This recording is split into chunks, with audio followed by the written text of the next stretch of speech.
Cette destitution, elle est souhaitable et dès lors, elle doit être possible.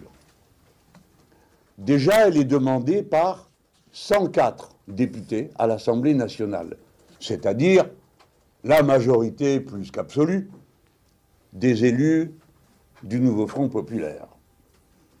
Mais depuis, d'autres voix se sont élevées pour dire, quoi qu'on pense les uns les autres, en définitive, c'est par là que passe la réponse claire dont on a besoin.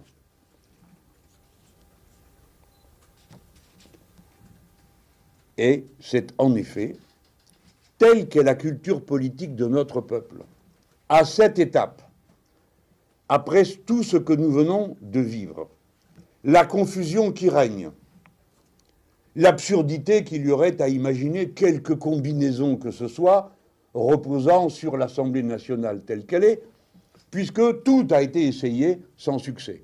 Notre proposition à l'époque de nommer un Premier ministre issu du NFP, puis l'échec d'à peu près toutes les formations politiques de droite.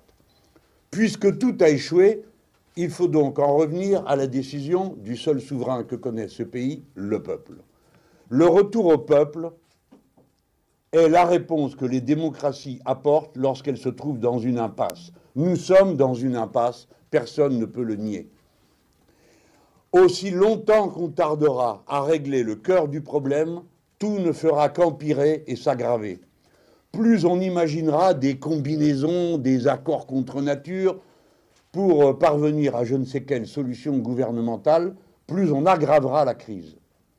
Aux yeux du monde, aux yeux de tous ceux qui regardent à cette heure, on a besoin d'une solution claire, nette, franche et massive, pour reprendre un vocabulaire que vous connaissez.